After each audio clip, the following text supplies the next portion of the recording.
vérité, c'est tout à fait vrai. Et ça, c'est pas une volonté, c'est un fait.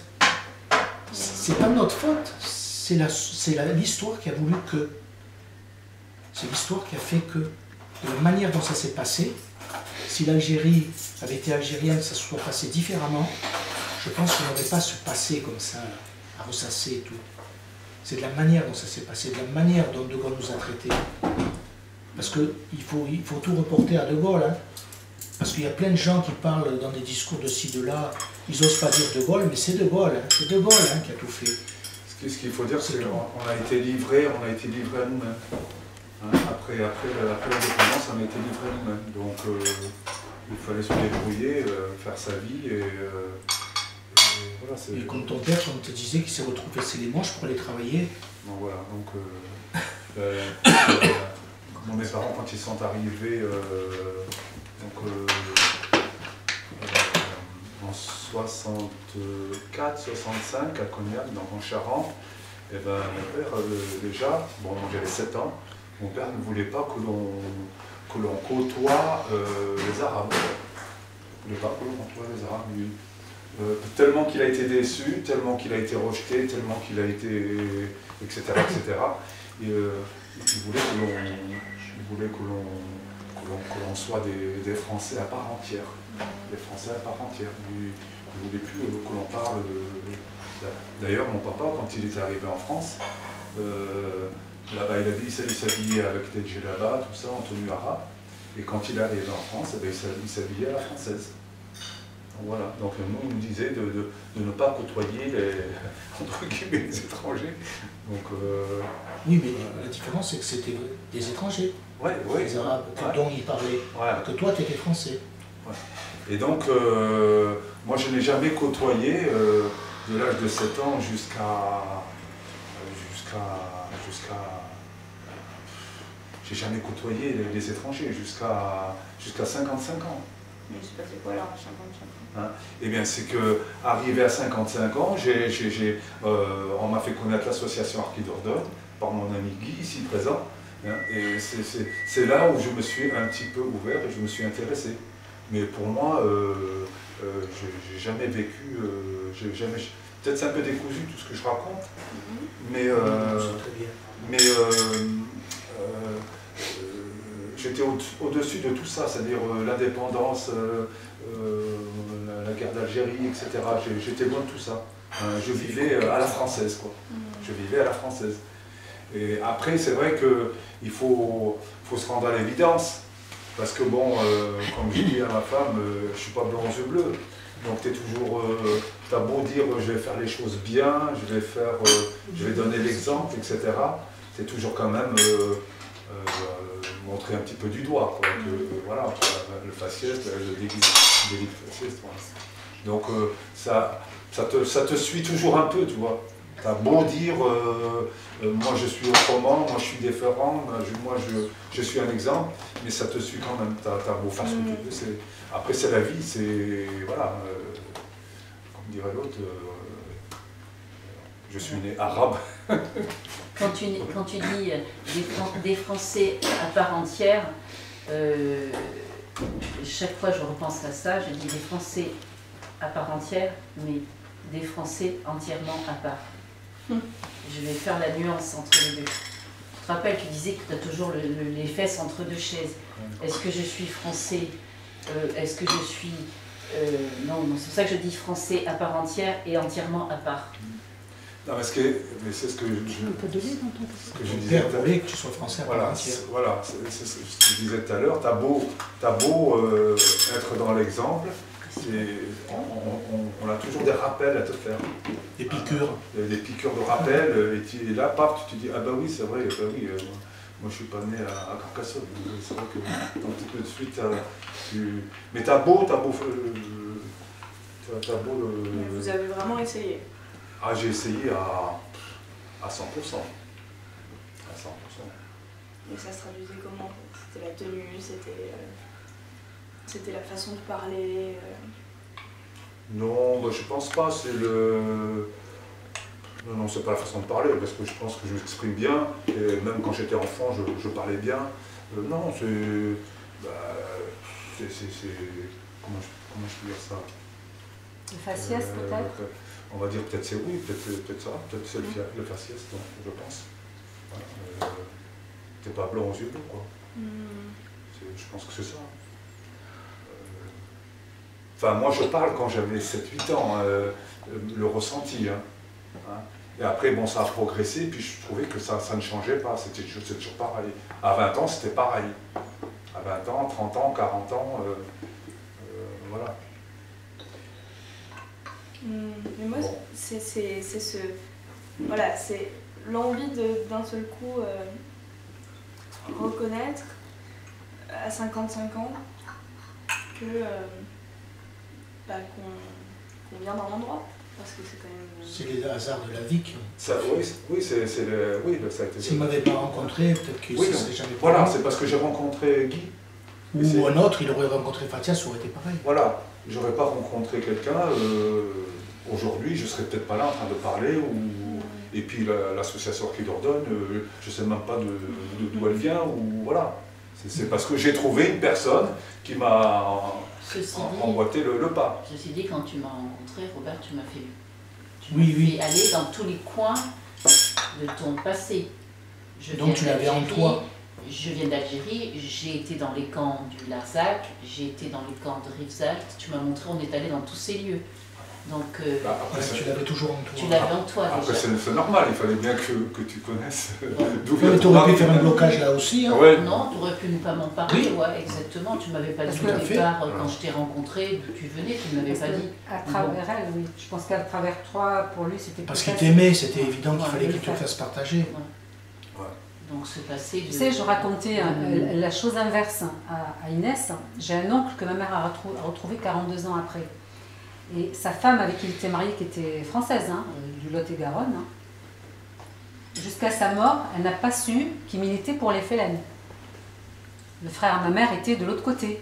Et c'est quand sa femme, elle se doutait de certaines choses, et elle ne savait pas que son mari a cotisé, allait cotiser pour le FLN, il était contre mon père en fait.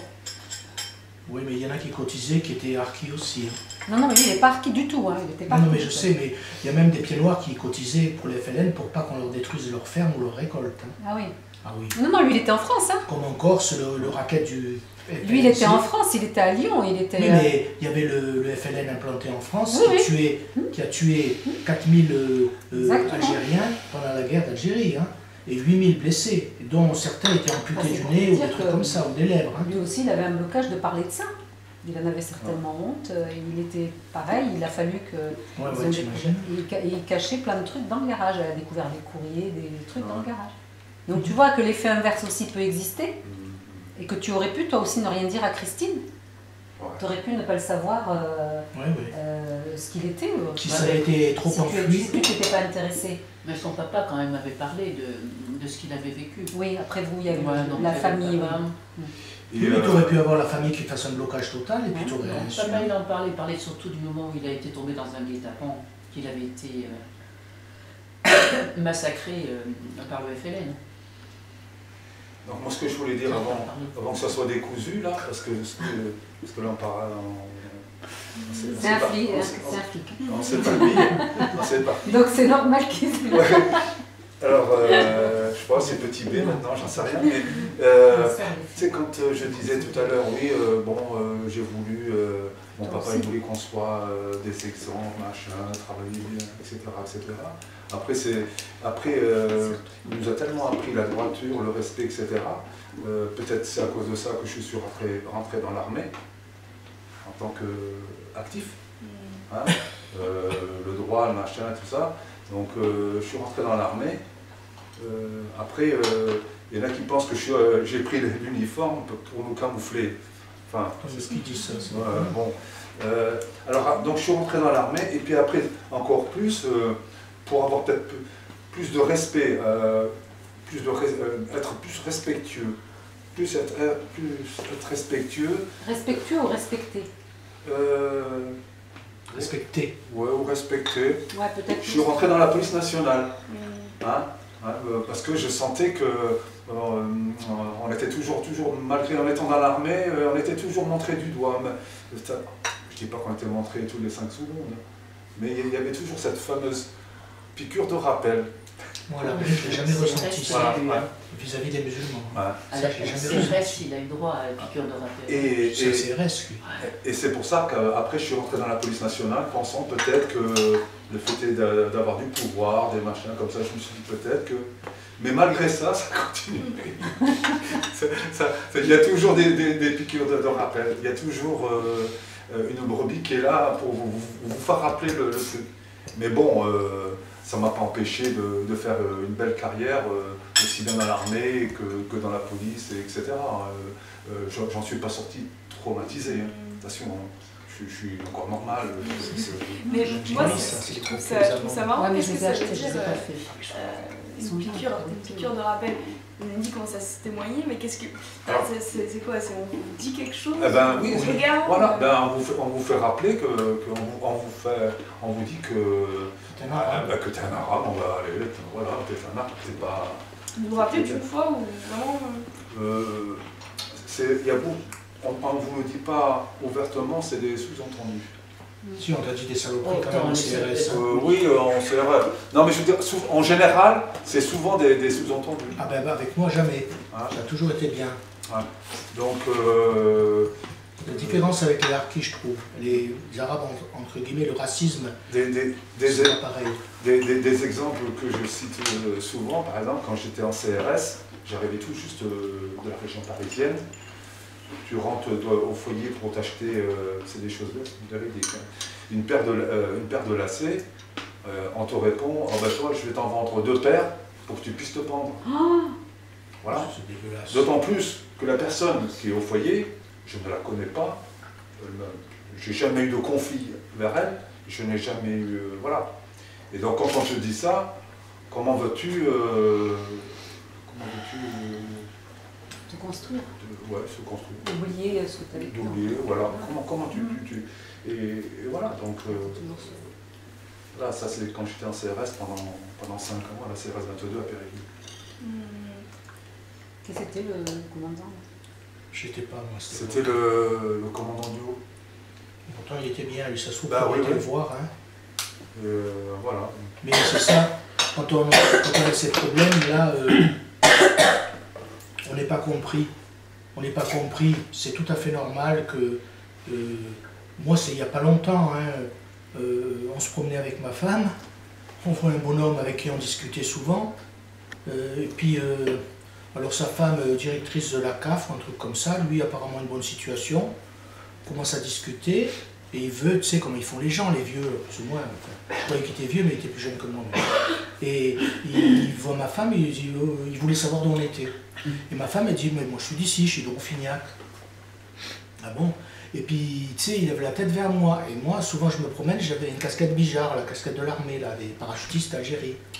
Et je lui dis, ben moi, je suis pied noir. Et il me regarde, il fait ça, et j'enlève ma... J'étais tellement éberlué parce que... Il fait quoi? Il me dit, je lui dis, je suis pied noir, et il me regarde d'une tête, et du coup, j'ai enlevé ma casquette pour me montrer bien ma tête. En fait, pour lui, dans sa petite tronche de bon français, il fallait que j'ai une tête d'arabe. Parce qu'il y a encore plein de Français que pour eux, les pieds noirs, c'est des arabes. Donc il fallait que j'ai ma tête d'arabe, tu vois. Et donc il a dit, ah bon? Il dit, oui, oui. Alors ma femme, elle dit, oui, c'est un pied noir d'origine corse. Ah bon? Tu sais. Très étonné. Et moi, je me suis fait quand même traiter de sale melon par un collègue au commissariat de Manosque, de Périgueux, avant de finir à la retraite, pendant que j'étais, en 2000 et quelques. Un collègue qui me traite de sale melon. Moi, j'ai plein de collègues qui m'ont traité de sale pied noir pendant ma carrière. Et des fois, je me suis battu d'ailleurs. Une fois, j'ai jeté un couteau à la figure d'un mec. J'ai sorti un mec d'une table avec un tesson de bouteille pour lui taper dessus. Je me suis battu très souvent dans ma vie à cause de ça. Et ça, c'est depuis tout petit. Moi, je ne savais pas qu'il y avait du racisme contre les pieds noirs. Ouais. Bien entendu. Alors, je savais de la communauté algérienne qui n'aimait pas les pieds noirs vis-à-vis des pieds noirs parce que, bon... Et ça n'a jamais été un Algérien qui m'a traité de ça. Oui, mais enfin, ça existait quand même, un petit peu, même s'il ne le disait pas trop. Les Algériens qui ont vécu avec des pieds noirs, qui les ont colonisés, mais pas gentiment, comme je dis, qui se sont servis d'eux. Des fois, tu en as même dans des gens qu'on connaît actuellement, avec qui on parle, on dialogue, on échange. Quand tu leur parles de pieds noirs, ils ne veulent pas en entendre parler. Parce qu'ils ont une mauvaise connaissance. Nous, on a Gérard, hein, Oui, c'est oui, vrai. Il y en a qui oui. disaient non, les pieds noirs, hors de question. Oui, oui. Quand on a dit la première fois, on met Archi Dordogne et nos amis pieds noirs, il y en a qui ont dit non, pas pieds noirs, parce qu'on va être. C'est vrai, c'était le cas. Enfin, tu étais peut-être pas encore là. Mais en général, non, parce qu'ils aiment bien les pieds noirs. Mais il y en a qui. Voilà, Ça pour aurait eux, été les ça. pieds Mais moi, noirs j'ai sont jamais eu de réticents. problème avec les Arabes parce que moi, je Mais toi discutais très facilement. Toi Moi, dans ma vie, j'ai été militaire comme lui, après policier. Tu peux demander à Rabat, je discute très très facilement avec tout le monde. Et je dis de suite que je suis pied noir. Au moins, ça coupe court au fait, 5 pieds noirs, un truc comme ça. Au moins, je sais à qui j'ai affaire. Ouais.